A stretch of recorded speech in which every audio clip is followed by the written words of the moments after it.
Hello student, कैसे हैं आप सभी। उम्मीद करता हूँ कि सभी मस्त होंगे और मस्त रहना भी चाहिए और रहिए। इसी के साथ में मैं आज आपका जो टॉपिक शुरू करने वाला हूँ ना, वो है स्केलन ट्रायंगल, जिसको विषम बाहु त्रिभुज बोलते हैं। अच्छा, आज इसके बारे में जो बताएंगे ना, आज इसको स्केलन ट्रायंगल है क्या और इसमें क्या क्या अंतर होते हैं और ये कैसे बने होते हैं ये बताएंगे। फिर आपको बताएंगे इसका पेरीमीटर निकालना, सेमी पेरीमीटर निकालना, और फिर एरिया निकालना, और फिर इसका हाइट निकालना। अच्छा, जो भी बताएंगे ना, आपको दो मेथड से बताएंगे, ठीक है ना। एरिया निकालने का आपका दो तरीका बताएंगे। सभी कोई वीडियो में बने रहें और देखते रहें। तो स्टूडेंट, सबसे पहले आते हैं हम लोग स्केलर ट्रायंगल है क्या, इसके बारे में हम लोग जानते हैं। ओके, तो सपोज दैट हम यहाँ लिखते हैं स्केलन स्केलन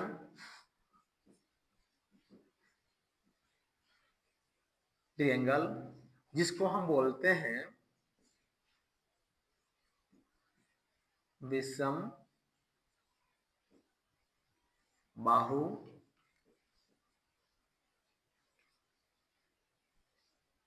त्रिभुज। ठीक है, ये बनता कैसे है तो ध्यान देंगे। सपोज दैट यहाँ एक लाइन है, ये है, ये वाला पार्ट बन गया ऐसे। ठीक है, ऐसे इसमें क्या होती है, हम ये देखने में से बन रहा है, और इसमें क्या होता है, इसको नाम लेते हैं A B C. Okay student, अब क्या इसमें आपको दिखाएगा ना, कोई भी साइड है आपस में इक्वल दिख रही है, छोटा बड़ा है, छोटा है बड़ा है, उससे छोटा है, ठीक है ना। इस टाइप के आपको डिफरेंस सब दिख रहा है। सही बात है, तो अलग अलग आपके पार्ट्स में दिखाई दे रहे हैं। तो इसके साथ में क्या करेंगे हम लोग, फोकस करें। अब इन सभी साइडों को ना हम लोग मान लेंगे कुछ। अगर मान लीजिए इसको हमने 5 सेंटीमीटर मान लिया, इसको हमने 6 सेंटीमीटर मान लिया, और इसको हमने 7 सेंटीमीटर मान लिया। मानिए अलग अलग पार्ट को हमने मान लिया पूरी तरह से। ठीक है, तो ध्यान देंगे ये है क्या, स्केलर ट्रायंगल है क्या, क्योंकि सबका डिफरेंस यहां से यहां तक की दूरी 5 सेंटीमीटर, यहां से यहां दूरी 7 सेंटीमीटर, और यहाँ 6 सेंटीमीटर, सबकी दूरी अलग अलग दिखाई दे रहा है, लंबाई अलग अलग है। स्केलर ट्रायंगल कहता है, स्केलर ट्रायंगल कोई भी साइड बराबर नहीं है, यानी कहने का मतलब ए और बी इक्वल नहीं है बी और सी के बराबर, बी और सी के बराबर। ठीक है, बी और सी, यानी बी और सी ए बराबर नहीं है इसके, यानी कहने के मतलब सी ए के बराबर। ये ध्यान देना, ए क्या है, ए। मैथ में इसको बोलते हैं इक्वल, और जब ऐसे कर देंगे तो बोलेंगे नॉट इक्वल, यानी बराबर नहीं है। जैसे मान लीजिए अगर यहां पर दिया हुआ है 6 6, ये क्या है, इक्वल है, दोनों आपस में बराबर है, लेकिन यही आपको दे दे ऐसे 6 7, क्या इक्वल है, नॉट। इसको मैथ में ऐसे लिखेंगे, नहीं ये बराबर नहीं है, ऐसे कर दिया, कहने का मतलब ये आपस में बराबर नहीं है। इसको इरेज कर देते हैं क्योंकि ये तो बेसिक चीजें थी। क्लियर हो गया।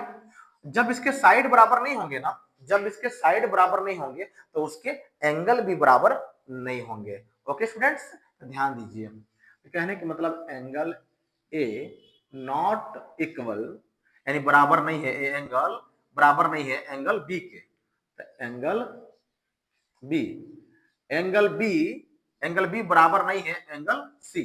एंगल इसी को बोलते हैं, इसी को एंगल बोलते हैं, यही ना एंगल होता है, इसी के दोनों के बीच के गैप को एंगल बोलते हैं, एंगल सी। यानी कहने का मतलब ए भी आपस में बराबर नहीं है। क्लियर हो गया, कोई दिक्कत नहीं है। सपोर्टेड मान लीजिए अगर ए एंगल दे दिया हुआ है, यहां पर एंगल दे दिया 80, ठीक है, सॉरी 80 बना दिया, ठीक है। अगर मानिए यहां पर दे दिया आपका 60 डिग्री और यहां पर दे दिया 40 डिग्री, ये क्या आपस में बराबर है, नहीं है ना। अच्छा, डिग्री लिखते समय ध्यान देना, कभी भी डिग्री लिखते समय ना ऐसे मत छोड़ देना, इसके ऊपर छोटी सी बिंदी एक बनेगी, ठीक है ना, इसी को हम बोलते हैं डिग्री। समझ गया ना, इन बातों पर ध्यान देना। क्लियर हो गया पूरी तरह से। अब देखो, ना साइड इक्वल है ना एंगल इक्वल है। जब ऐसे आपको डिफरेंट लेंथ के साइड मिले, एंगल मिले, तो ऐसे शेप को ही, ऐसे आकृति को, चित्र को ही हम क्या बोलते हैं? विषम बाहु। पहले दिया हुआ विषम, हिंदी में पढ़े हो ना विषम। विषम में सब अलग अलग, तो सब अलग अलग। बाहु मीन्स भुजाएं, यानी इसको बोलते हैं भुजाएं, इसी को बोलते हैं साइड। समझ रहे हो ना, ये सब अलग अलग है। ठीक है, समझ में। अब आते हैं इसके किस पर, आते हैं इसके एरिया पर। एरिया से पहले हम आपको बताएंगे, ठीक है ना, पहले सेमी पेरीमीटर और पेरीमीटर। तो पेरीमीटर कैसे निकालते हैं ये बता रहा हूं आपको। पहले इसका पेरीमीटर निकालना सिखाएं। पेरीमीटर, पेरीमीटर कैसे निकालेंगे ये पहले जाने अच्छी तरह से। पेरीमीटर पहले किसको कहते हैं ये जाने। पेरीमीटर के मतलब क्या, जो ए से लेकर के बी तक की दूरी है, डिस्टेंस है, ठीक है ना, जो एक पूरी लंबाई, और यहाँ बी से लेकर के सी तक की एक खींची गई लाइन, और सी से लेकर के ए तक की खींची गई लाइन, ये जो बॉर्डर बना हुआ ना बॉर्डर, इस बॉर्डर की पूरी मान को, यानी माप को, ठीक है ना, जब पूरा माप कितना लंबा बॉर्डर है, इस बॉर्डर के जब माप कर दी जाए ना, उसी को हम बोलते हैं पेरीमीटर। क्या बोलते हैं उसको? पेरीमीटर। अच्छा चलिए, एक हम क्या करते हैं, ए और बी को हम ए मान लेते हैं, स्मॉल ए, ठीक है, और बी और सी को हम स्मॉल सी मान ले, बी मान लेते हैं, सी और ए को हम स्मॉल सी मानते हैं। ठीक है, अब क्यों मानते हैं अभी बताएंगे आपको। जब पेरीमीटर निकालेंगे तो अभी हमने बोला इन सब साइडों साइडों को आपस में जोड़ देंगे तो पेरीमीटर निकल जाएगा। तो यहां से ए और ए से लेकर बी तक की दूरी को हमने ए माना, तो लिख लो इसको ए। बी से लेकर सी तक की दूरी को हमने स्मॉल बी माना, तो इसको मान लो बी। सी से लेकर ए तक की दूरी को हमने सी माना, तो इसको सी। अब क्या करेंगे, इनका मान रखेंगे। यहां पर आपको हम बता दें, यहां पर सबका मान दिया हुआ है। यहां पर ए बराबर दिया हुआ है 5, तो पहले 5 सेंटीमीटर, और यहां बी बराबर दिया हुआ है 7 सेंटीमीटर, और सी बराबर दिया है 6 सेंटीमीटर, तो यहां आप लिख देंगे 6 सेंटीमीटर। ठीक है, ये सब क्या दिया हुआ है, इनकी दूरी भी दी हुई है। ठीक है, इसी को हमें यहाँ पे फिल कर देना है। एक जगह पे क्या, एक मान 5 सेंटीमीटर, सॉरी, सम करते समय साथ में यूनिट कभी भी लिखा नहीं जाता है, ये ध्यान देंगे, लास्ट में लिखते हैं 5, प्लस है तो प्लस, बी का मान कितना है 7 सेंटीमीटर, सी प्लस है तो प्लस, सी का मान 6 सेंटीमीटर। इन सबको ऐड करेंगे तो कितना हो जाएगा, 5 और 7 12, 12 को 6 ऐड करेंगे तो 18 सेंटीमीटर। देखे ना, लास्ट में हमने यूनिट लिखा, यूनिट लिखना बहुत जरूरी है, अगर नहीं लिखते हैं ना इससे आपके सवाल गलत हो जाती है। ठीक है, तो आपका आ गया यहाँ पर सेंटीमीटर। अब निकालेंगे, ये हो गया आपका पेरीमीटर। क्या बताया बच्चों हमने, ये आपको पेरीमीटर निकालना सिखाया। क्या सिखाया? पेरीमीटर निकालना सिखाया। अब आपको बनाएंगे semi perimeter. Semi perimeter, semi perimeter क्या होता है समझ जाओ। सेमी पेरीमीटर को शॉर्टकट में एस लिखा जाता है, एस से दिखाया जाता है, पेरीमीटर को पी से। ठीक है, अब सेमी पेरीमीटर है, और सेमी पेरीमीटर को कैसे, सेमी पेरीमीटर क्या होता है पहले ये जानो। सेमी पेरीमीटर का मतलब क्या होता है, कोई भी पेरीमीटर के आधा, कोई भी शेप आकृति का आप पेरीमीटर निकाल रहे हो, उसमें 2 से डिवाइड कर देना, आपका पेरीमीटर का फॉर्मूला बनेगा। जैसे आपका पेरीमीटर का फॉर्मूला यही है ना, ए प्लस बी प्लस सी बटे में लगा दो 2a। किसी भी पेरीमीटर के हाफ भाग को सेमी सेमी पेरीमीटर कहते हैं। तो इन सबका मान कितना आया था, इन सबका मान आया था 18/2, और कर देंगे तो हो जाए 9 सेंटीमीटर। लो, एस का मान आ गया 9 सेंटीमीटर। अब इसी के साथ में हम लोग, अच्छा हम डायरेक्ट यहाँ पर 18 रख दिया हो, ये देखो ए बी सी यहाँ मान रखे हो ना, इसी को ए है यहां पर रख दिया हमने और क्रॉस कर दिया। ठीक है, अब लगाते हैं इसका एरिया। क्या? एरिया। एरिया का फॉर्मूला क्या होता है, ध्यान देंगे, S A minus sorry S S minus A S minus B S minus C. ये क्या होते हैं, इनके फार्मूले होते हैं निकालने का। जब डिफरेंट साइड हो तो निकालने का फार्मूला होता है। ठीक है, देखिए ध्यान से,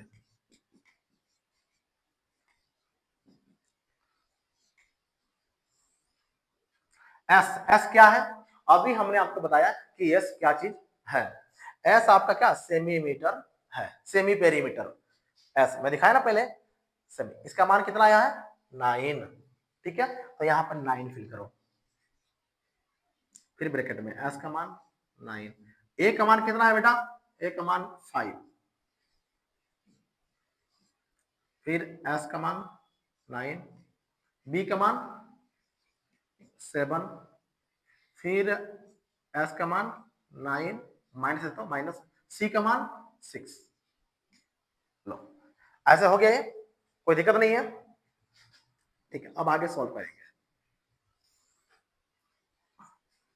ये 9 है तो 9, ये देखो ये 9 कुछ भी नहीं है ना, तो इस ब्रैकेट और 9 के बीच में मल्टीप्लाई का साइन है। ठीक है, और ये माइनस करोगे, जब ये माइनस करोगे तो होगा 4। कहने के मतलब जब माइनस करने के बाद इसका रोल खत्म हो गया, ठीक है ना, तो क्या करेंगे, ब्रैकेट हट जाएगा और मल्टीप्लाई का साइन आ जाएगा। सेम उसी प्रकार से यहाँ इन दोनों के बीच में कोई भी साइन नहीं है, ना इसके आगे साइन है, ना इसके पीछे साइन है, ना बीच में कोई साइन है, तो लिख देंगे मल्टीप्लाई। फिर 9 में से 7 जाएगा तो हो जाएगा 2।